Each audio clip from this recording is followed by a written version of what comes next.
Alright everybody, hope yous are all good. Sorry I've not been on in a while.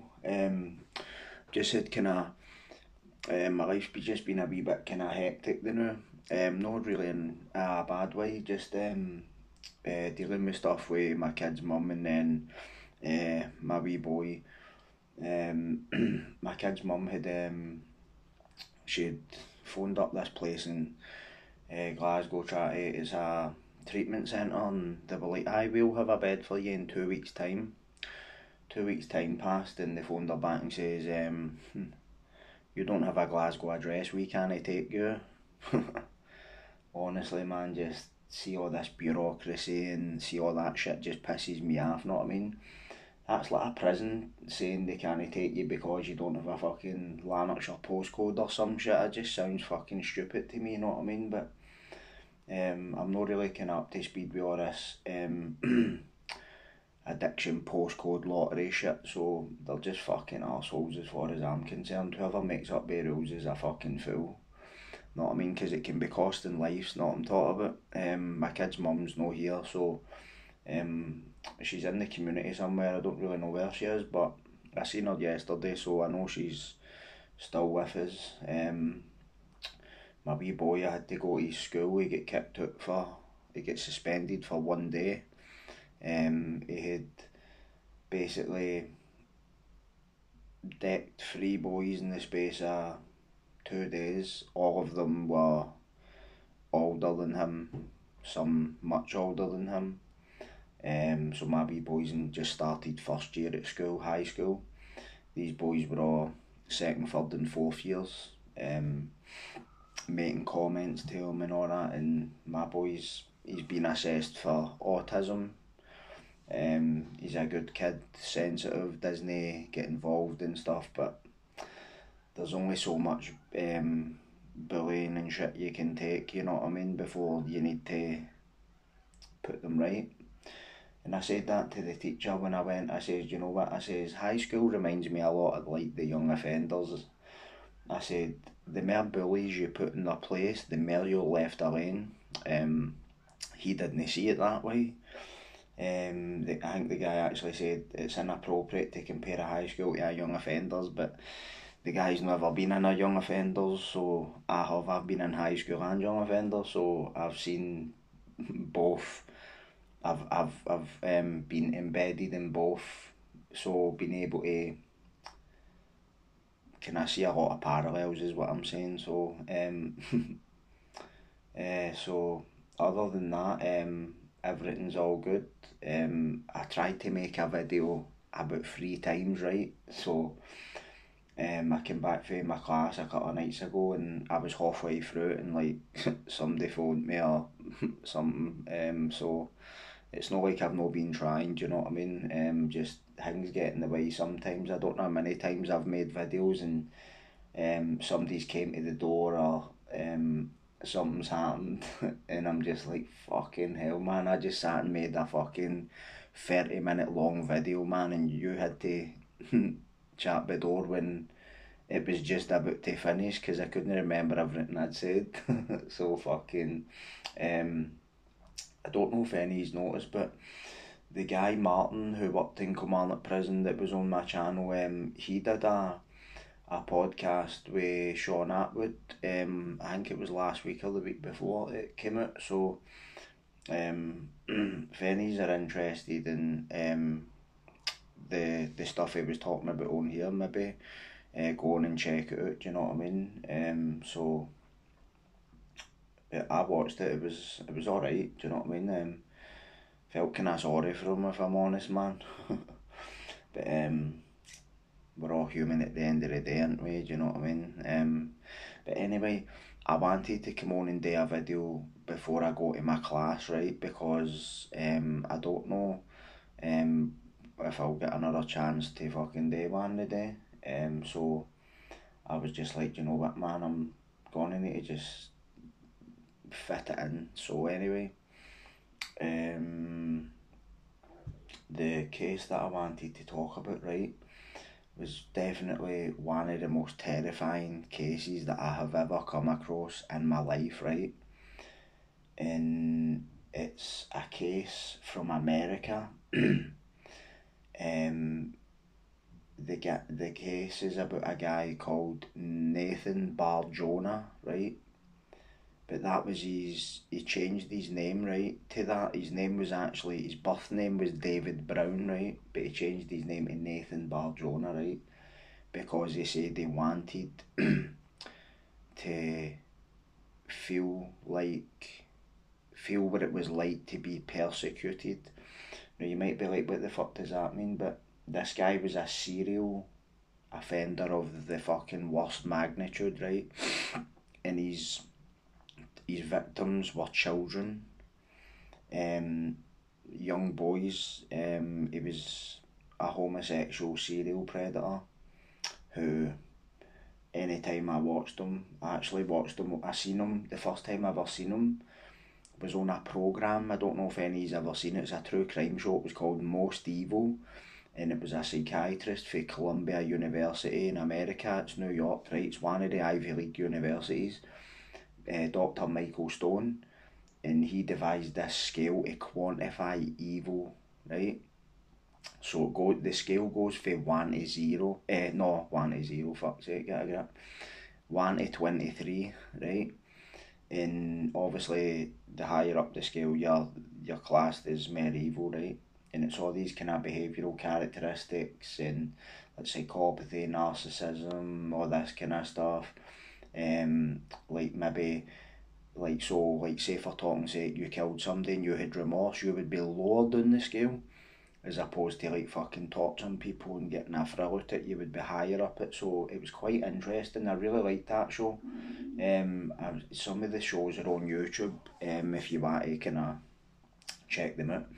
But this guy, Nathan Jonah, I had actually watched him on this show, and Dr. Michael Stone went into the prison to interview him, right? And he was just this big, obese paedophile, just eyes like a fucking rodent. You just look at this guy and just know there's something hiding behind the eyes, man. I'm not necessarily saying if I met him out in the street, the way I seen him on this programme, that I would class him as a paedophile, but I would just know there was something no adding up about him. I'm not saying I would know he was a beast, but you know what I mean? And but the thing is, I seen photos of him online when he was arrested, and he just looked like the classic sex offender, like the big fucking scraggly beard, pure fat, like he just looked like a pure nonce. So what ended up, so this guy was born in Massachusetts, right? And by all accounts, he was a strange kid for the get-go. Like, he used to sit in school and pick scabs off and suck the fucking blood out and the pus out and all that, and just a fucking strange wee guy. And for what I've read and researched, that he actually committed a very violent, he was shown all the red flags very early, right? When he was about 8 or 9 year old, he lured a young girl about 4 years old into like this kind of secluded room. I think it was like a barn or it was something like that. And he's like, I've got a Ouija board in here that can tell the future. This is how he's lured her in here. And he's got her in and started strangling her. And the wee lassie survived. Obviously, somebody's raised the alarm or not, but he's went on to, we're talking about a child here, he's been a very young child at the time. And when he was about, I would say when he was about 13, he raped an 8-year-old boy. Now we're talking about a 13-year-old doing this, right? Now, for any that can maybe read a wee bit about human behaviour, psychology, anything, criminal, anything at all like that, for somebody to be exhibiting this type of behaviour so early is this is red flag city. Usually you don't see this type of behaviour until the offender has hit his 20s. Obviously the thoughts will be there. and the kind of the thoughts will be blooming in the teenage years. So the seeds are kind of planted in childhood, right? The seeds of whatever it is that's making them do this, the seeds of fantasy, if you want to call it that, and the seeds are planted in the kind of soil of the personality, and they start blooming in the teenage years, right? But that's the fantasy, and then whether they'll know the act out's a different story, because every single human being on the face of this earth has fantasized about everything and anything, right? But we're talking about somebody who is we're talking about like him becoming a sex offender, and so for him to be shown this kind of stuff means he's not in control of his impulses, man. It's and for that age to be committing this level of violence is fucking frightening to me. So I believe that in his he was in 1973. This was, so he would have been. He was born in 1957, I believe. So a young man at the time, and he dressed as a dummy. He dressed up as he bought all this kind of fake police ship, fake police badge, a dark blue jacket, a navy shirt, so he try and look like a cop. And he's seen these two wee boys walking out of a cinema, and he's abducted them, put one of them in the boot of the car, drove away to like this kind of wooded area, and he's tortured the boy, sexually assaulted him and all that. And the wee boy played dead, the kid he on he was dead because he was strangling him and all that. And he thought he'd killed the wee boy, and he drove away with the other one. And the wee boy made it to fucking safe territory, summoned the police, all that, and he got caught.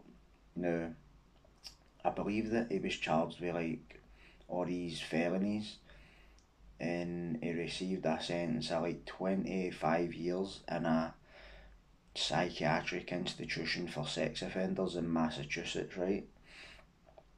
And I believe during that time, because as you know, I spent a very brief period in the state hospital as a young offender, and I do know that anybody who enters a psychiatric institution for people who've committed criminal offences, they pick your life apart with a fine fucking tooth comb. They even read your mail. Like, I've never had my mail read like that, but seeing the state hospital, they read your mail, they write down who sent it, they write down a kind of synopsis about what the letter was about and all that. So they also go and visit your family and basically pull your life apart and assess it and fucking, they know every wee nook and cranny of your life. So he's been voicing all these kind of fantasies of cannibalism and just fucking horrendous stuff he's been talking about. So he's ended up being released in like 1991, right, and committed another offence. He actually was walking down the street one day, seen a wee boy sitting in a parked motor at the side of the street by himself. I believe the wee guy's, whatever it was with him, his mum or his dad was actually in a shop or something, fucking buying a loaf of bread, whatever it was, right? And he's getting in the car with he's getting opened the motor and getting sat next to this child, and somebody seen it, and he fled the scene. But the description that they gave of the offender, the copper who was there realised this scumbag, right? Because he knew him. So he's been arrested again and charged, and he's went to court. And do you know what the fucking judge said to him, right? This is madness, right? We'll let you go, we'll release you on condition that you go and live in Montana with your mum, right? Ask yourself this. If you were a judge, right, and everything that I've just said on this video, right, obviously there's a lot more I don't fucking know, right, and you can imagine what I'm talking about when I say that, about this guy's history, his fantasy life, his his propensity for extreme violence directed at children, right? Ask yourself, who the fuck would ever let this fucking rat scumbag out in the street? I would be getting. See, if I was a judge, I'd be sitting fantasising about them coming into the dock so I could fucking hammer them, man. Like, maximum fucking sentence all round, you know what I mean? No fucking quarter. And I would think anybody who's a parent, like, because I'm the father of a 12-year-old boy, so by all intents and purposes, this guy would be considered a danger to my own son, but obviously he's no, it's no like that because it's America, and you know what I mean. I'm just saying, anybody like that. So, just fucking the rope. You know what I mean? That's the only thing that's going to fucking sort them out. But anyway, so he's agreed to go and live in Montana with his mum, right, which is the other end of America for Massachusetts. It's like right on the other side of the fucking country, so it's like we want you as far away from us as possible, right? So he's went to live in Montana with his mum, and he's ended up fucking. He was in Montana a couple of years, and then there was a very, very well-known missing persons case. A wee 10-year-old boy, Zach Ramsey his name was, right, was walking to school one day and just vanished off the face of the earth, right? So the cops are obviously all this. At first they're checking the city, the parks, like, to make sure he's no fucking fell down a drain, whatever. But then they've realised, like, this wee boy's come to harm. So they've went to the mall, and I believe this was the same year of the John Benet Ramsey case. I don't know if any of you have heard of this. It was a wee lassie in Colorado who was found murdered in her own house, and the parents were getting the blame of it. Nobody's ever been convicted or charged of that crime, but this was the same year Zach Ramsey went missing, so maybe the police were maybe, well, you know what it's like in missing persons, you need to, or any kind of criminal investigation involving serious like violence like a murder, in order to find out who the perpetrator is, you need to start with the inner circle and work your way out. And by inner circle I mean parents, husbands, wives, kids, fucking brothers, all that shit, and then friends, and then just out for there, do you know what I mean? And I believe at first there was a couple of cops who actually did suspect the mum, because I think I think she maybe failed a lie detector test, but the lie detectors register something called a false positive, right? And a false positive basically means it's showing you're deceptive because you're just stressed out your nut. You could see like because of me, right? Sometimes anxiety and all that can show up in that, and they would think you were being deceptive, but you're just anxious as fuck because they've just hooked you up to a lie detector, do you know what I mean? You're thinking the machine's going to blow up if they ask you the wrong question, fuck's sake. So basically, hooking you up to a polygraph machine in itself is stressful, and that's going to show in the graph, the reading, so it's a false positive, right? Anyway, they've ended the one of the cops who was investigating it, his name's John Cameron, right? He's actually a very kind of well-known detective out there in the circles. He was investigating the case, and he knew Zach Ramsey and his mum, and he's like, this wee boy wouldn't run away, I just know him, he's a good kid, all that shit, right? And he was just walking all over the city. The last place Zach was seen was in this lane, right? So that John Cameron's walking down this lane and sees two school kids and says, have you ever seen this wee boy? And shows them a photo, and they're like, aye, we seen him in this lane, he was talking to a cop in a white car. Right? So he's like, a cop? So he's thinking straight away, this is one of us that's done this. So he found Zach's fucking, I believe he found his jacket in a bin in this lane, right? And there's been nothing heard of him since. So fast forward to 1999, so Zach Ramsey went missing February 1996. Fast forward to 1999, right, and this cop is driving past an elementary school and sees this guy, this big fat greaseball, lounging around outside this elementary school, and he realises who it is. It's Nathan Jonah, right? Dressed like what could be mistaken for a cop, blue shirt, dark navy kind of jacket, and all that shit. And so he's pulled out and he's fucking said, "What you doing here? Give the guy his due," you know what I mean? Smart. Just, you see somebody like that outside the school, you know what I mean? You don't need to be a fucking cop or a, if you know they're like that, man, you need to do something in it. So he's pulled him out and he said, "Anything on you?"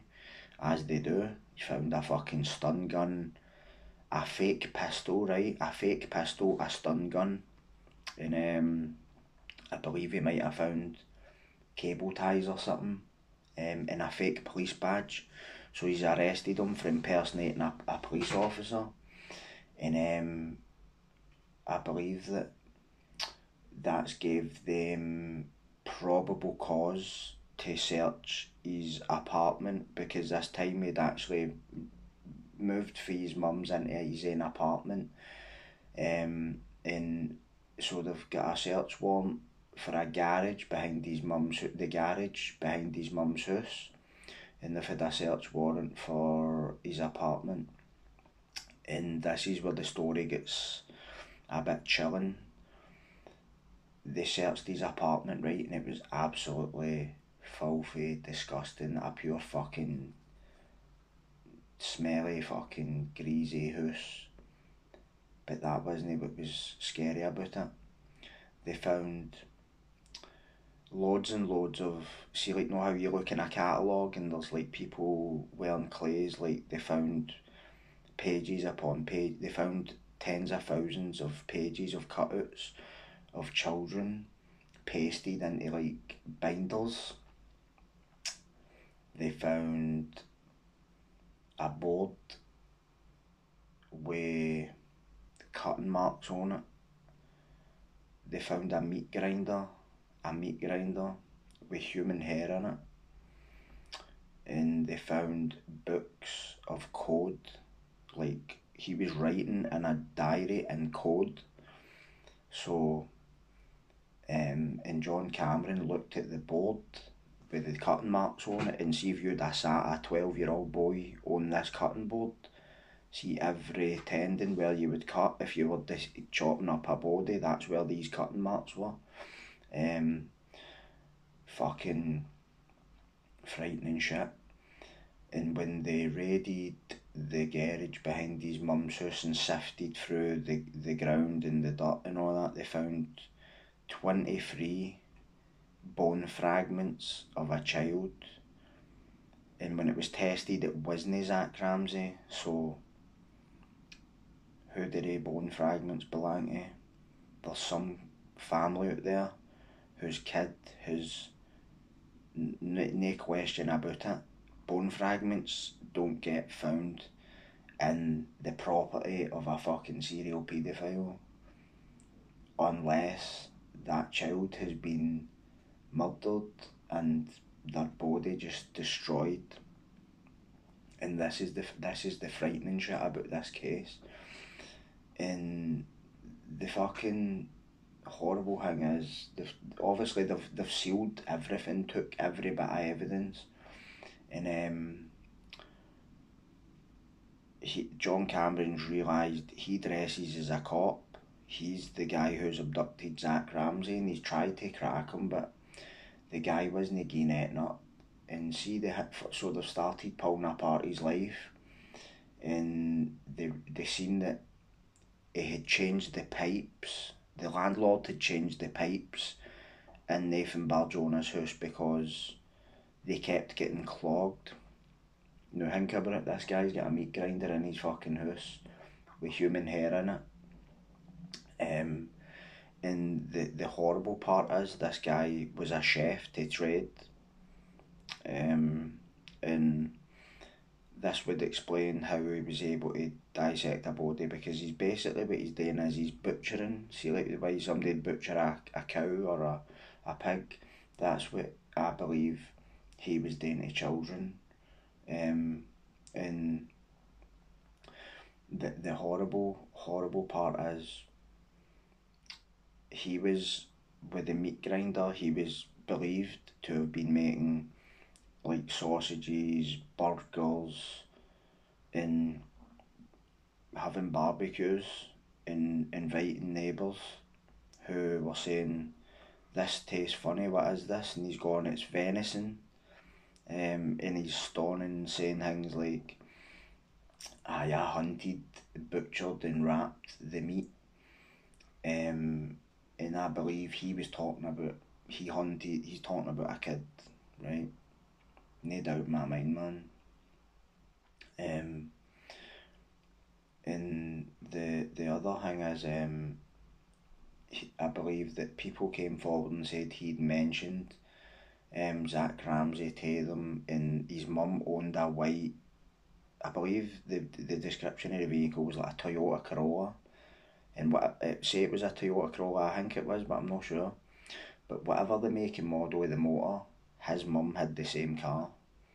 In the lane that Zach Ramsay disappeared in ran behind his apartment building. And when you consider the fact that he had been caught with a stun gun and a dummy gun, a fake gun, I believe that what he was doing was stalking a kid, pulling a badge out, and if they don't go with him, he's pulling the gun out, and then he's stunning them. Like, because if you hit, I don't know if any of you know this, but if you put a stun gun against somebody's neck, like here or here, and you zap them with it, the legs just give it. They're basically unconscious. They would just drop to the floor. Like, one time, this is a bit of a segue. One time I got one here. I was carrying on with my pal. We were just fucking about. I zapped him and he zapped me, right? But see, when he done it there, like one of my legs buckled, like really buckled, right? We were just in a party, drunk, mad, with having a laugh, right? But anyway, so what I'm trying to say is, this guy would be able to subdue a child very easily. Do you know what I mean? And he was a very, very big man. He was morbidly obese, but so that John Cameron's realised this is the guy we're looking for, but he couldn't get any information out of him. And they've sent his coded journals to the FBI, right? And they've cracked his codes, right? The cryptanalysis department know what they said the codes were. Names of boys, it was all boys' names, right? Which I believe are victims. And he also had recipes with titles like Little Boy Stew, Little Boy Pot Pies, Lunch on the Patio with a Roasted Child. So when you consider everything I've just said, right, about this guy's history, all this is adding up to somebody who likes to killing children, like a modern day Cronus in Greek mythology who ate his children. Very, very frightening. But the guy wasn't even charged with Zach Ramsay's murder because Zach Ramsay's mother refused to declare him dead. And I believe she kind of inadvertently sabotaged the case because she went for fucking dinner with like the defence lawyers, that Nathan Jonah's defence lawyer, so that fucked that, didn't it? But I believe that he is responsible for that. And when he was actually convicted of 2 counts of fucking attempted murder or something and molestation, because when he got caught, a lot of people came forward and like young boys came forward, said they'd molested him, and they found photos and all that in his house, right? Because you know these scumbags, when you find out about them, what they're like, they take photos and they take this and they take that. But aye, the fucking guy's just, it was an absolute monster of the worst kind that I've ever heard of. One of the few cases that does actually give me the creeps. But he was sentenced to like 130 years, and he died in prison in 2008 of like a fucking heart attack because he was morbidly obese and he had fucking diabetes and all that. But Aye. And they said that when they caught him, they checked his credit card statements. Not he hadn't bought food for months, which would, know what I mean. He's no bought food. What was he eating? Fucking honest to God. Hope he's fucking toasting in hell. They can't. Know what I mean? Just. But you wonder what is wrong with people like this, man. Where the fuck do they come from? They're like sewer monsters, not sea monsters or something. Know what I mean? But I want to kind of there was a psychiatrist that wrote a 3-volume trilogy about this case. He researched it and all that. So I ordered the 3 books because obviously a psychiatrist writing it, it's not going to be like a true crime author. It's going to be academic. It's going to be, and he's pulled this guy's life apart because I believe this guy's responsible for a lot more cases. That he's, but it was suspected definitely that this guy is a cannibal and a serial killer, without a doubt. But aye, that's that. But I'm glad just to be back on, just doing a wee video. Do you know what I mean? Because as I says at the start, just a lot of stuff going on and with my kids, man, and my kid, and then there was something else that kind of caught my attention, but I'll not really go into it. It's nothing bad, obviously, you know what I mean, but I hope, thanks my subs are kind of keep going up and up and all that, and people keep sending me positive messages, and I'd like to say thanks to all them, because it tells me that I'm doing something good, I'm doing something right, do you know what I mean?